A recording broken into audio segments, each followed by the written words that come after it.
vous êtes bien réveillés. Les amis, hier, vous avez dit que, si j'ai des informations confirmées ici, qui a brûlé la maison de M. Passa Vinguesson, allait revenir vous dire non. Lui-même, il a parlé, Donc là, c'est pas moi qui ai dit, vous allez entendre ce qu'il a dit, les amis. Maintenant, le deuxième point, ça sera sur l'ex-ministre des Affaires étrangères, monsieur, comment il s'appelle même, monsieur Amontano. Marcel Amontano. Vous savez, je ne sais pas si vous avez su, il y a des gens qui avaient dit que ils ont passé un message comme quoi on l'a dégagé de son village, il n'est plus reconnu. Tout ça là, il est sanctionné du village. Il y a plein de gens qui sont sortis là. Monsieur Pascal et monsieur Amontano a parlé. Les amis, vous allez étonner de ce qu'il a dit. Donc, on va parler des deux personnes là aujourd'hui. D'accord? Donc, on commence avec monsieur Pascal Vinguesson. Top, c'est parti. Qui est là? Oui, monsieur Pascal Vinguesson, c'est Edo Tips. Désolé du dérangement, Au téléphone, comme on dit, on écoute les gens là. Donc, j'étais venu sur place, quoi.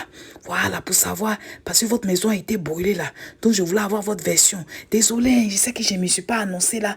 Mais bon, en ce moment-là, on dit, vous écoutez tout le monde. Voilà. Donc, je suis venu pour avoir des informations. Qui a brûlé votre maison? Voilà, si vous pouvez me dire qui a brûlé votre maison. Voilà.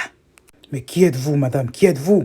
En fait, bon, on m'a envoyé, voilà, il y a une chaîne YouTube. Donc, ceux qui me suivent là m'ont envoyé, ils m'ont dit d'aller me renseigner. Donc, je suis venu me renseigner pour aller leur dire. Ben, ça tombe bien. Il y a d'autres journalistes aussi qui sont là. Donc, vous pouvez rentrer. Rentrez, madame. Rentrez, vous allez écouter. J'indique qu'il s'agit des miliciens du régime.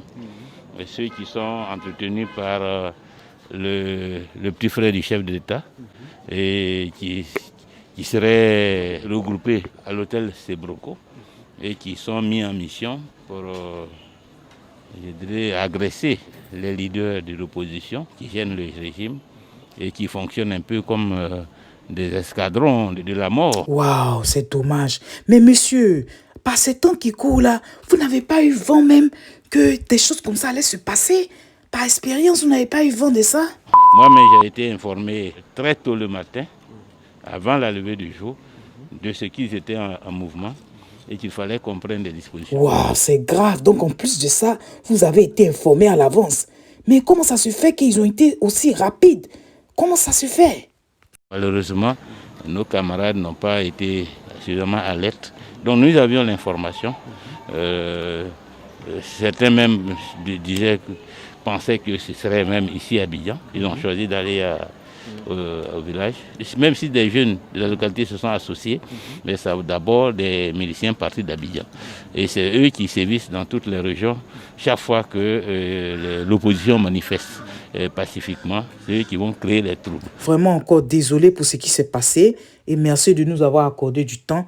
Et avez-vous un mot de fin ou bien une annonce, quelque chose à passer comme information? Il est bon que l'opinion internationale note cela. Ces deux morts sont à mettre encore au passif de M. Alassane Ouattara, dans sa volonté de tyranniser le peuple et de lui imposer sa domination. Les amis, vous avez entendu ce qu'il a dit. Il dit c'est le petit frère du président qui a fait ça, les amis. Donc nous allons maintenant prendre M. Marcel Amontano, les amis. Aujourd'hui, l'opinion internationale nous regarde et la CEDEAO a convoyé une mission aujourd'hui pour venir écouter les femmes de Côte d'Ivoire, pour venir écouter le peuple majoritaire de Côte d'Ivoire qui est mis en silence par les microbes d'Alassane Dramane Ouattara. Aïe, madame, qui êtes-vous? Vous êtes venu tomber dans ma vidéo comme ça. Moi, je dois parler au ministre Amontano, Marcel Amontano. Maintenant, vous êtes dans ma vidéo, vous voulez quoi? Qu'est-ce que vous voulez? Vous êtes là pourquoi? Aujourd'hui, la CEDEAO est là pour écouter, pour s'imprégner de la réalité du terrain. Et la réalité du terrain, c'est non au troisième mandat d'Alassane Dramane Ouattara, non au parjure, non à la forfaiture, non à la violation grave de nos fondamentaux. Alors nous sommes venus très tôt ce matin. Vous savez qu'il y a une délégation qui vient rencontrer l'opposition significative. Ok, mon frère, toi, peut-être hier te prendre une autre vidéo. C'est urgent, je dois parler au ministre Amontano. Vous êtes trop venu dans ma vidéo là, je n'aime pas. La femme là a fini, et en même temps tu rentres dedans. C'est bon, on sait, oui, désobéissance civile, oui, on sait. Ok, attends-moi, je prendre Amontano. Monsieur, peut-être je vous prendre après, ou bien demain. Merci. Mais qui est là? Oui, monsieur le ministre, c'est d'autres tips. Oui, il y a une chaîne YouTube, quoi. Voilà, il était venu vous poser des questions. Il paraît qu'on dit on vous a chassé de votre village, c'est vrai ça? Mais ça tombe bien. Il y a une délégation, une forte délégation du PDCI et une délégation du 108 qui est là. Venez, vous allez vous joindre à nous. J'ai un message pour vous tous. Mesdames et messieurs les ministres, messieurs les vice-présidents, je vous dis merci beaucoup. Le roi du 108 m'a appelé hier c'est-à-dire le chef du royaume. Moi, je suis du Saint-Louis. Et Jean Akele est là. Même quand on prend ceux qui ont parlé, ils sont tous déchus. Attendez, je ne comprends pas bien, monsieur le ministre, vous dites quoi?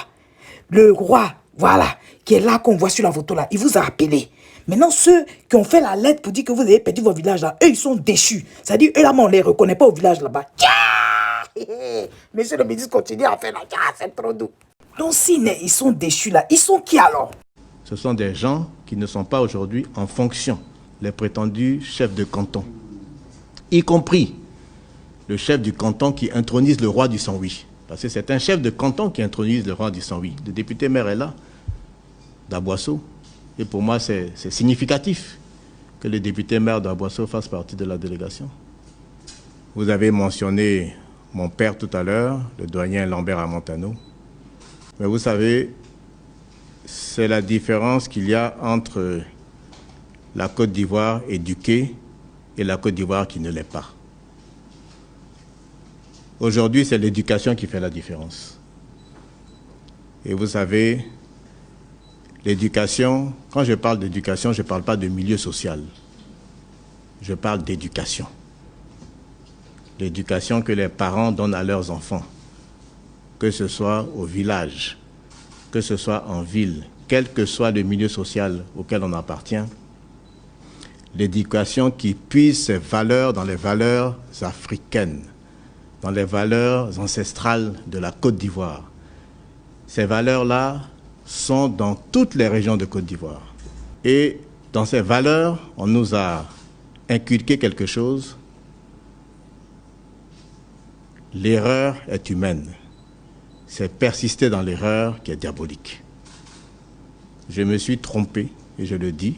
Trompé comment? Je suis à fait de... C'est les Ivoiriens ne peuvent pas faire ça, leur propre frère ivoirien. Ou bien vous êtes trompé par rapport à quoi? Je ne comprends pas bien votre affaire de... Je me suis trompé là, par rapport à quoi? Je le dis haut et fort pour que ce soit entendu, n'en déplaise à certains. Et aujourd'hui, je reconnais publiquement m'être trompé. Oui, on a entendu la partie là, mais trompé par rapport à quoi? Par rapport à ce que vous avez dit au stade là, ou bien par rapport au fait que vous avez quitté le PDCI-RDA? C'est par rapport à quoi? Dites bien. Nous voulons reconstruire la Côte d'Ivoire des valeurs, parce que cette Côte d'Ivoire-là a existé.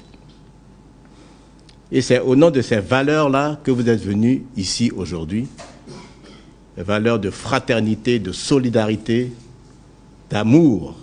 Et c'est comme ça que j'ai terminé mon discours au stade Houphouët-Boigny. Mais quand je vois la qualité de la délégation, je dois vous dire que ça m'honore. Il faut que la honte existe à nouveau, que l'Ivoirien ait peur parce qu'il connaît la honte. La honte, ça évite beaucoup de choses. La foi aussi, ça évite beaucoup de choses. Donc la Côte d'Ivoire des valeurs doit être au centre de nos préoccupations. Ah, monsieur le ministre, mais j'ai dit, oh, les gens sont allés vous menacer par-ci, par-là. Vous n'allez pas répondre, hein? Je ne comprends pas. Depuis le stade là, vous n'avez pas dit quelque chose. C'est quoi le problème? Je ne réponds jamais aux attaques. Tiens, ah bon, hein? Ah! Je suis en politique depuis 40 ans. Je n'ai jamais répondu à une attaque. Je n'attaque pas, je ne réponds pas.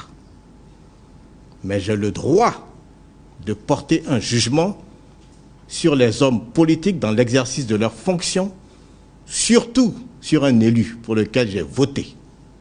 Et c'est ce que j'ai fait. Mais je n'attaque jamais la personne. Ça, mais il paraît que vous avez des secrets là, les gens ont peur de ça. Oh. Est-ce que vous allez dire, vous allez donner les secrets des gens? C'est ça en fait qui est le problème là, monsieur le ministre.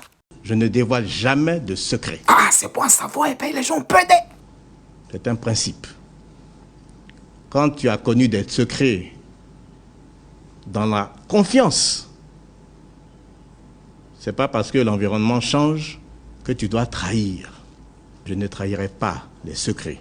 Hier, j'ai rencontré le président Bédi à midi à ma demande, parce que je le vois régulièrement pour faire le point, pour prendre des conseils, pour échanger. Donc hier, je l'ai rencontré, nous avons parlé. Il était outré par ce qui s'est passé.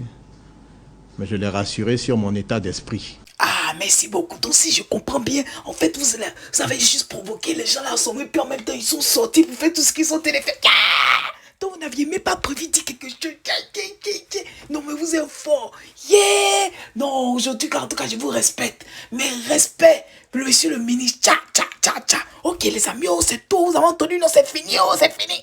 Les gens disent RHTP, la peuvent dormir tranquille. Oh, il dit, il va pas parler. Oh, il dit, il va pas parler. Ah, les amis. Donc, ok, oh.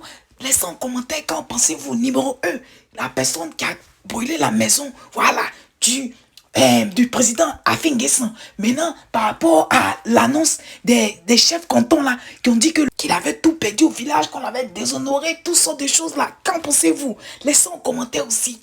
La mamaille. Après la cathédrale, après les femmes de Hachan. Maintenant, ça a fait des cantons du 108. Affaire de politique, oh. Ok, oh, les amis, oh. Moi, j'ai fini mon affairage, oh. C'est pas la pro. Ok, papa, yo, papa. Et avant que je n'oublie, oh, l'annonce qui est passée, qui passe partout là.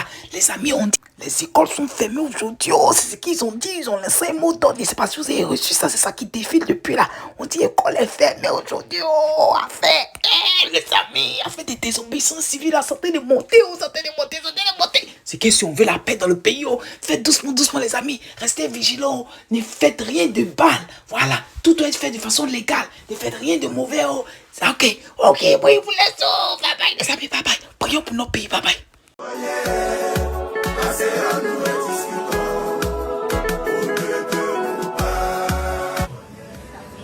Je suis Dr Boni Hugues, président du conglomérat ivoirien de la Renaissance des modérés. Je choisis la vie. Je choisis le report des élections. Nous, femmes de la coalition des femmes battantes de Côte d'Ivoire, pour la paix sociale et la vie, nous choisissons le report.